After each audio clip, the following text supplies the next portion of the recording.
Hello, my name is Brian Bannon, and I'm thrilled to be here as part of the 2021 International Public Library Fundraising Conference. Um, I am currently the Marilyn James Tisch Director of Branch Libraries and Education in New York City. But before I get into too much, I want to do a quick overview of some of the topics we're going to cover today. First, I'm going to give you a little bit of background on my career in public libraries, just to sort of framing context around fundraising and experience in fundraising and the various different lenses that I've had the opportunity to see through my work in libraries. We're going to talk very briefly also just about the various different sources of funds that come into public libraries as a way of essentially zeroing in on a really important part of that, which is the private philanthropy that we'll be focusing primarily on today.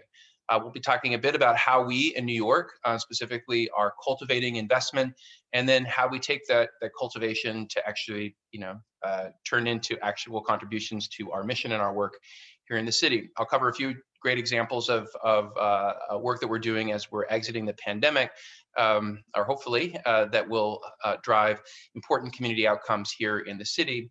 And my hope is that some of these examples serve as helpful as you're all thinking about similar undertakings in your communities, as we're all together bringing our public libraries back online to serve our communities around the country and around the world.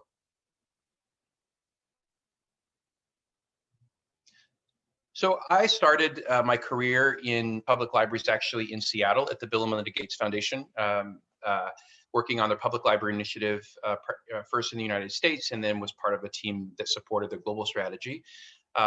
But shortly after, a few years after the Gates Foundation was founded, I actually transitioned to the Seattle Public Library. We had the opportunity of being at the Seattle Public Library during one of the most historic times of growth and change. Significant amount of private fundraising, although I wasn't a part of it, was happening during that period to raise funds to build a new central library and to renovate or build new all the branch libraries. From there, I went on, I worked in the neighborhood libraries in Seattle to San Francisco, where I was the chief librarian responsible for the neighborhood libraries. Also during a really historic time of growth and change in that city, a bond was passed. We were rebuilding or building new all the city's libraries during that period as well. But in that case, I was actually responsible for leading much of that work. And a big part of that too was gaining awareness and bringing in private support to offset and support the public dollars that were going into that investment. From San Francisco, I moved to Chicago, where I became the commissioner and CEO of the libraries in Chicago for about 8 years under Mayor Rahm Emanuel's 2 terms in office. And also during that period, we saw a historic time of growth and change in the development and investment of our neighborhood libraries, but also a significant amount of private investment was raised in order to support our many programs and services across the city. And which brings me to my current role here in New York City. New York Public Library is slightly different than the other major urbans in the United States in that we are essentially 2 institutions. One is a circulating public library system that looks very similar to our peers in large cities like Los Angeles and Chicago. But we also have a group of research libraries that don't really resemble our peers in this space. So it makes us a little bit different than some of the others. And we're also a private institution, so we're not an arm of city government, which makes the New York library system also slightly unique. But that said, in my current role, it's very similar to what I did in Chicago, in that I lead the public library side of the business for our city. So to give you a sense of sort of the fundraising side of our libraries, thinking in terms of how most urban public libraries in the US receive their funding, the vast majority of our funds are from city. Then there's state dollars that augment that. Oftentimes there's a small amount of federal funds that come through. They go through the state or come separately through the Institute of Museum and Library Services. In addition to that, if there's a major capital initiative going on, sometimes there are capital dollars that come through bonds. Either the city is issuing those bonds, or some libraries actually have the ability to issue their own bonds on their own. And then a small amount of funding most libraries have related to either earned revenue from renting facility space to fines and fees. Most of our urban public libraries in North America now are eliminating fines, so that number is getting even smaller. And then the final sort of primary way that we get funded is through private philanthropy. And so while this varies from case to case across U.S. public libraries, the private support, or the private philanthropic support, while it only makes up typically a 3 to 5% of the overall budget for the library, it actually tends to be one of the most important parts of what enables us to pursue our mission in a public library. That's slightly different here in New York. I wanted to show the pie chart again. I mentioned that we're a private institution. And so a slightly larger percentage of our operating budget comes from private support, because we are a large public library. That for us, that's about 12%, or roughly almost $40 million. And so what that means is that every year, as we think about putting together our budget, we're working directly with the city, we're working with federal, state, and local, as many of our other peer libraries do, but we're also putting together a pretty aggressive strategy to raise somewhere around $40 million a year in private contributions. And so what's interesting to me about it as I've come to New York is that I often saw New York Public Library as being, sort of in a different sort of league as it relates to fundraising, because we have to raise so much more money. But in fact, what I've learned in coming here, that the experience I got, sort of watching how fundraising was done in Seattle, being part of it in San Francisco, and really leading that effort in Chicago, has shown me that really, even though we're doing it, raising a little bit more, or quite a bit more in many cases in New York, most of the strategies and mindsets that we have to have in New York in terms of inciting investment in our public libraries are lessons that that really are universal for all public libraries, regardless of size, regardless of budget, et cetera. This really is about how do we leverage private philanthropy in our communities to invest in our mission, and that's really what we're going to be talking about today. So the final point to make here is that all these contributions go to a variety of different sort of sources. One is buildings and our core services. Buildings and core services typically are primarily that city funding and other sources. And what we're going to focus in on today is sort of the private philanthropy, is the special initiatives that really drive community outcome. And again, oftentimes these represent a really small portion of our overall budget. In our case in New York, for certain, that is the case. But in fact, it is so much of the important services we provide, because the core services are already covered by the city, it ends up being a really important part of the work that we do in our neighborhoods. So when we think about the privates, looking more closely at the sort of the pie of the private funding for us in New York and many of our peers, that means endowment interest earnings, looking at individual gifts, looking at major individual gifts, so wealthy individuals in our communities contributing to our mission, corporate and social responsibility. We're so essentially working with our corporate donors locally and in our foundations. There's a few other sort of examples within that arena, but when we're thinking about private philanthropy, our fundraising strategy within that arena typically encompasses sort of these areas of thinking about how we set our priorities.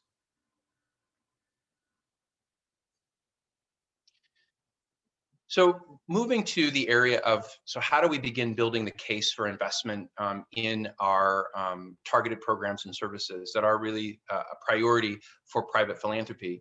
A couple of the challenges that we see here in New York, and many of our peers around the country see in terms of just making the case for investment, is we have a wide variety of program offerings at the library, and in many cases this can be overwhelming for private philanthropy.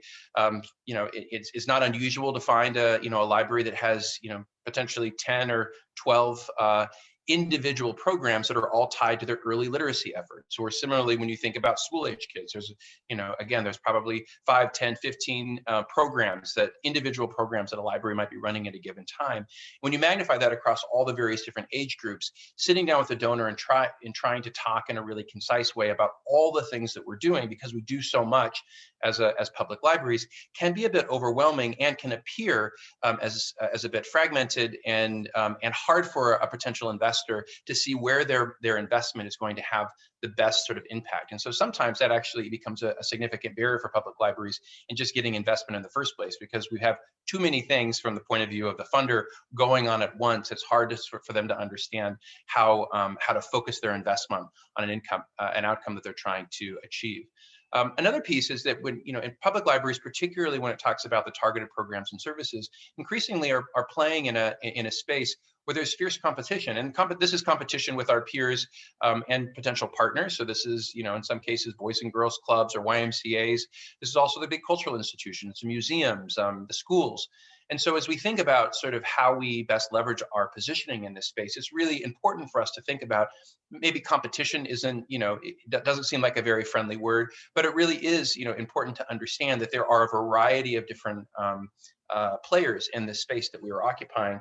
And sometimes we're the best the best bet, and sometimes we're not. I think understanding that the competition and where we can create value, and maybe where we should let somebody else create the value, is important.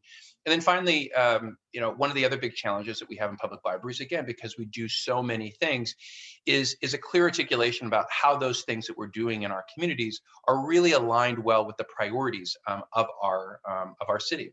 And so it could be the priorities of our mayors, of our city council, of our local electeds. This could be the very targeted neighborhood priorities in terms of what are most important for our communities. But again, one of the challenges for the public library, given all the things that we do, is having that real discipline and having a pulse on what are the biggest priorities of the city and what are the biggest values that we can provide in solving for some of those priorities in the city. As we think about how we then align our work, and this is something we've been giving a lot of thought to in New York, as we prepare for the next stage of exiting the pandemic, is some really clear answers to certain questions. One is clarity on what we're selling. So this is getting back to the principle of what is it that we can actually provide that's unique in our city? What can we uniquely do as a public library that nobody else can? And having real clarity around that. Another is what are investors really wanting to, what are they wanting to buy with their investment? And sometimes there are really, well-intentioned philanthropic people or corporations or organizations in our cities and communities that have great sort of, potential, but what they're interested in sort of investing in, or what they're interested in buying, is really something that we're not well positioned to produce as a public library. And I think it's really important for us to have clarity and understanding around that, so that we're not trying to do stuff that we're really not designed to do as a public library, and also that we're not trying to sell a product, frankly, that we really can't deliver upon to investors. So answering those questions, I think, are really important for public libraries. Also, there's the other piece of demonstrating that we actually have the expertise to do the work. And this is particularly important when we think about the peers that we have or the competitors that we have in the same arenas. That if we believe that we can actually deliver upon something that a potential investor wants to invest in, and we can demonstrate we have the expertise, where I think we're really on the right track. And then finally, it's having the sophistication of being able to show that we can drive the real impact. So knowing that we have the expertise and then tying that expertise to some demonstrable impact on the ground is really the final thing that we think a lot about as we're building our investment strategies for fundraising. So I want to talk a little bit about kind of where we are here in New York. As we sort of take some of these principles in mind, we've been thinking a lot about what is the highest and best use of the New York Public Library as we return back to in-person services, as we help the city recover from the pandemic, and be part of an overall recovery strategy for the city. And so what we did is we took this as an opportunity to number one is remind ourselves of what we actually do. So we did actually a sizable internal audit. We looked at every program and services that we offer in the city. It's roughly a 100-page inventory of all the various different activities. So New York Public Library is, like so many of our peers, we do lots of things and lots of different age groups. But it was important for us to really remind ourselves, what are we actually invested in, or historically had been invested in before the pandemic. Then what we did is we also spent a considerable amount of time and effort looking at the priorities of the city. We looked at white papers, policy briefs, spent a lot of time, particularly as we've been tracking the pandemic, of looking at what are the biggest issues facing our city, not because of the pandemic. Many of these issues already exist, but perhaps were magnified as a result of the pandemic. But we really took to heart a lot of many of the things we already knew. Some of the things were new information to us, but what was important about doing this environmental scan is it really helped us best align what we were already doing or areas that we thought we had specific strengths or unique strengths, and aligning those in a much more sophisticated way to the issues facing our city. We then went through a process of sort of articulating the needs of the city and what we thought were the areas that the library could best support the city in addressing those needs. We did the positioning, and then we now are in the process of really essentially making the case that New York Public Library is an important part, strategic part of the city's recovery as we exit the pandemic. For us, in the educational side, that really is sort of 4 areas as it relates to age groups, and then one that's more related to our research library. So our work essentially in early literacy, preparing kids for kindergarten, our work in after school, which is essentially just helping kids get high quality after school support so they can have success in the classroom, particularly those kids who've been falling behind as a result of the pandemic. Work with teens, particularly in helping them in their transition from high school to college and beyond. And then working with adults, particularly adults, low-skilled adults that have been disproportionately impacted by the pandemic, and helping skill them up, get them back on track for employment and back into the workplace and contributing to our local economy. And then there's, again, a Center for Schools and Educators that is really about our work that we do with educators, more associated with our research libraries. So the examples I'm going to talk about next are really sort of 3 examples of donors that are supporting those first 4: early childhood, school age, teens, and our work with adults. What I want to do is sort of work through essentially an existing donor, which was a foundation that we were trying to re-up during the over the last few months on a new pledge or renewed pledge. A new donor that we brought in during the pandemic. In fact, I have, even though we have the pledge in hand, as a donor that I've met only on Zoom, but a new individual donor, and then also a new corporate donor that we brought in during this period. Also, a new corporate donor that we've only spent time with over Zoom, which has been a really interesting time to cultivate. But each of these, I think, sort of represents an interesting lesson as we think about fundraising in New York.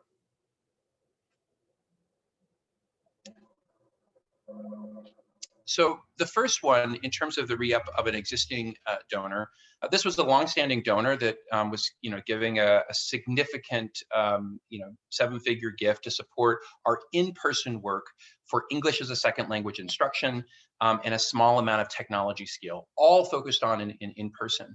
As we went back to this donor, they were really excited to help, underwrite in-person services again and make a 3-year commitment, which we were super excited about, an existing relationship. But what we were able to do in this case is to say, look, one of the things we've learned about the importance of the recovery of the city is there's a specific segment of our population that has been disproportionately impacted from a skills perspective and from a jobs perspective. What we found when we transitioned temporarily our English as a second language and our technology-based skill training program online, we were surprised at the amount of people that we could serve and serve in a really, in a significant way online. So much so that we really would like to continue these in-person services, these online services. The challenge is that because the people who are offering these services online are the very same persons that we need to bring back in person in the fall, we have to essentially abandon this great online audience that we brought in. And when you look at the demographics, when you look at sort of the family structure, and again, when you look at sort of the needs that have been well articulated in our city, this is really an audience that is really difficult to reach. And somehow we figured out how to reach them online. So in short, we were able to show to this, legacy funder that this was a real issue that we were struggling with. How do we essentially, we're in 2 businesses now with 1 budget, and how could they help us over the next 3 years sort of soften the impact of, essentially abandoning a new audience that we had brought in online. And when we brought them under the hood, when we shared with them the research, when we shared with them the impact of the work that we were doing at this space online, they actually made a significant almost $1 million investment over the next 3 years to help us keep that audience engaged online, while also making re-upping their investment essentially for in person. I think to me, what's a really important, this is a really important example because it shows, particularly as libraries are exiting the pandemic, that we can re-engage our funders who have been longtime contributors and show them the unique things that we've learned during this period, especially if those unique things that we're learning are directly tied to pandemic recovery. This potentially can incite new investment from those existing funders and actually not take away historic investments. And that has certainly been the case with this funder. Another example is actually a new donor. Because we had done the deep work of really understanding again what we're good at, clarifying the work that we're doing for kindergarten readiness and school age. When a new donor came along, it was just a referral. This was a wealthy New Yorker who was interested in playing a role in supporting kids, particularly in the Bronx, out of the pandemic. We were able to come to the table with a real clearly articulated understanding of what the unique needs are of the city, what the unique value proposition the public library has.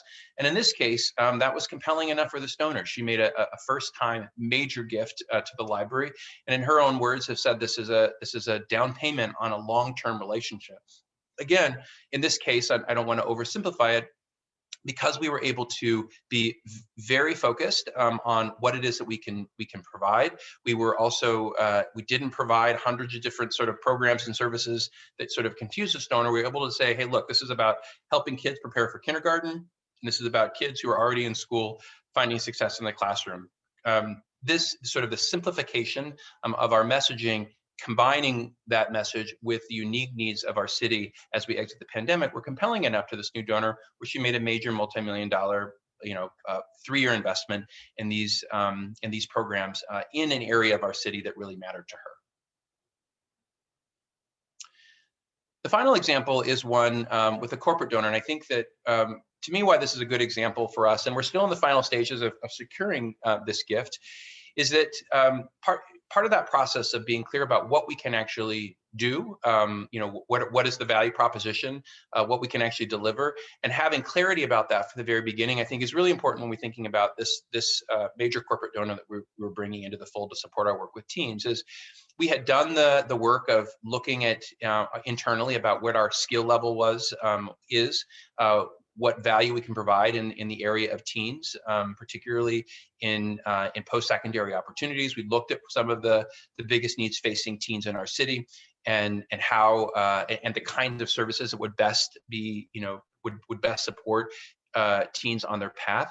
And so we had a pretty good, understanding of what we wanted to do. And we'd also sort of played in this space enough to kind of know, again, what our value is and what we can actually achieve. This corporate donor came in, and they had there was a lot of alignment in terms of where they saw the New York Public Library potential in helping them pursue what they wanted to pursue in New York, and they've been, worked in a lot of different cities on various similar initiatives, but they came with a slightly different philosophy in terms of approach.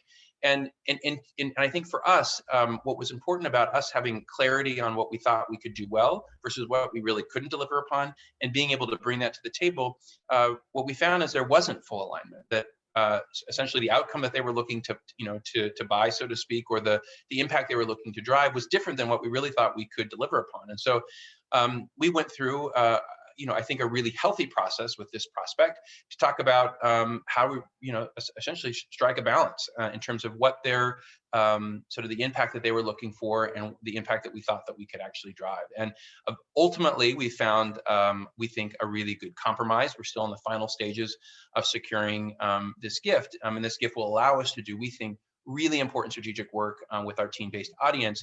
But again, I think in some cases, we have to be ready as public libraries. If we find a great donor who's got deep pockets, sometimes it's really appealing to maybe turn yourself into knots and pretzels to try to sort of, to do what the donor is asking.